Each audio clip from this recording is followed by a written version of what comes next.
Hi, I'm John Moulis. I'm a former officer of the Department of Defence during 1990 and 1991, and in these videos I am detailing the bullying, harassment and victimisation I suffered whilst I was in the department. Now, the campaign against me to force me out, to hound me out of the department and the public service, it had two separate streams. The first stream involved white-anting me by way of lodging frivolous, silly complaints against me to the bosses and bombarding me with a series of threatening letters, threatening to annul my appointment. Now that was the first stream. The second stream, which ran parallel to this, was the attempts to hound me out of the public service because of on medical grounds, for being supposedly medically unfit to be in the public service.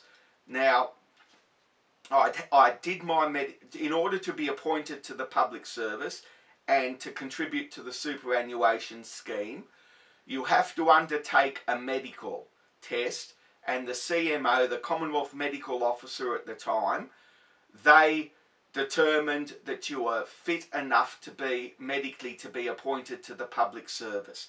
Now, I made the mistake of being a little bit too honest with them. I told them that I suffered depression, that I had come into contact with hepatitis B, and there were a couple of other medical things that I put down there. You know, I should have just told them nothing, but like I said, it was Department of Defence. They were very security conscious, and so I figured I'd better be honest, otherwise they'd find out anyway.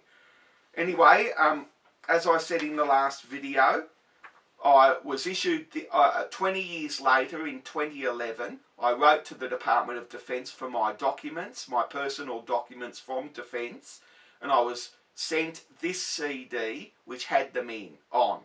Now, up till now, I'll put that aside, up till now I hadn't really examined this CD closely, but I have now in research for these videos, and what I found was absolutely shocking.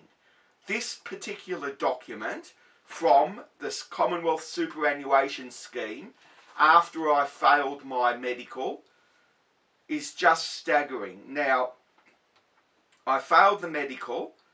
I was issued with what is called a BCC, a Benefit Classification Certificate, which states that you have failed the medical and the reasons why you have failed the medical.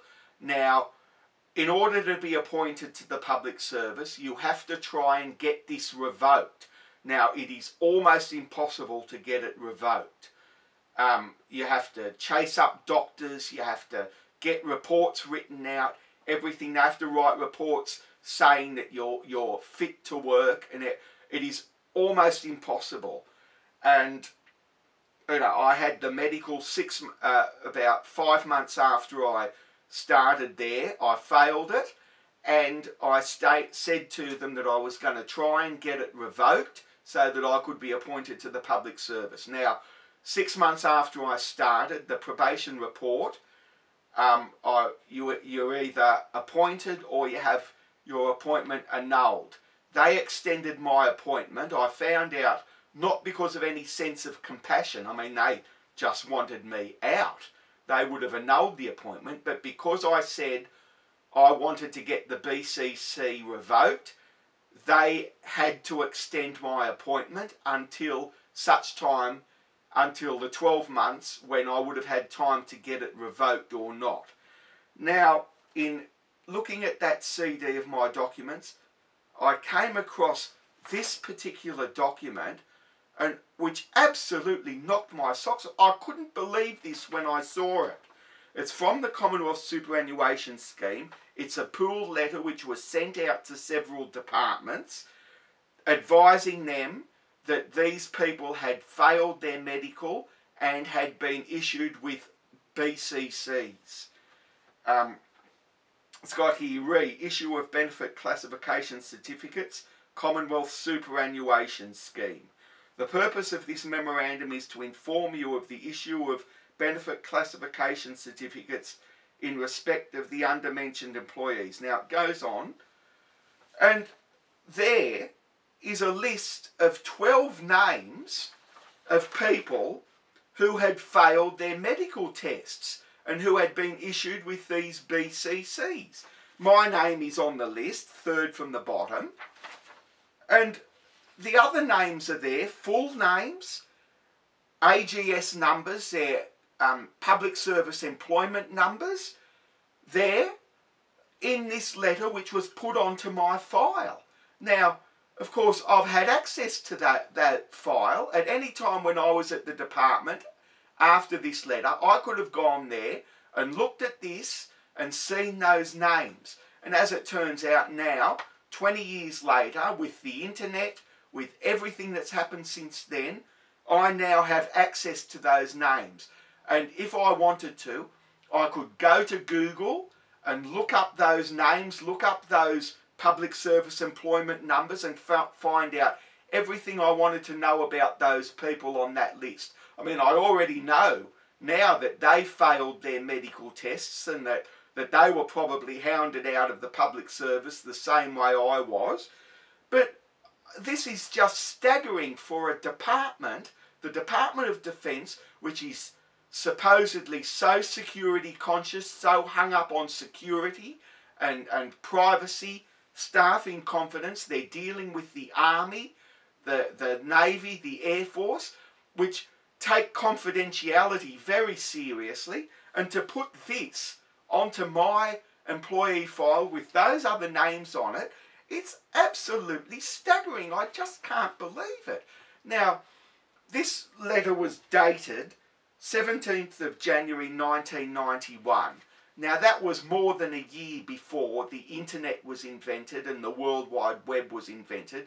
I realise that they probably couldn't have foreseen anything like Google searches or private investigations or any of the information revolution that happened after that.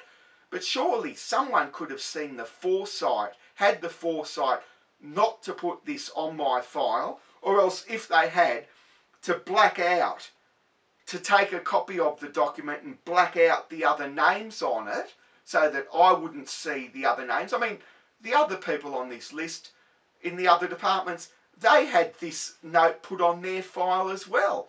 So they could easily do Google searches about anybody else on this list as well. It's just absolutely staggering. It beggars belief. And it just shows you just how shoddy and reckless this Department of Defence really were. They just didn't give a stuff. Anyway, that's it for this video. I'm just totally appalled by this. I'm absolutely staggered, and it just bears out everything I've been saying about the Department of Defence. What a slipshod organisation they were, and probably still are actually. But anyway, that's it for this video. I hope you found this enlightening. I still can't believe this. I still can't believe I came across that document there on that CD. But anyway, that's it for this video. I hope you've enjoyed it. I hope you've found this enlightening. And I'll come back with another video about my time at the Department of Defence. That's it for now. Goodbye and all the best.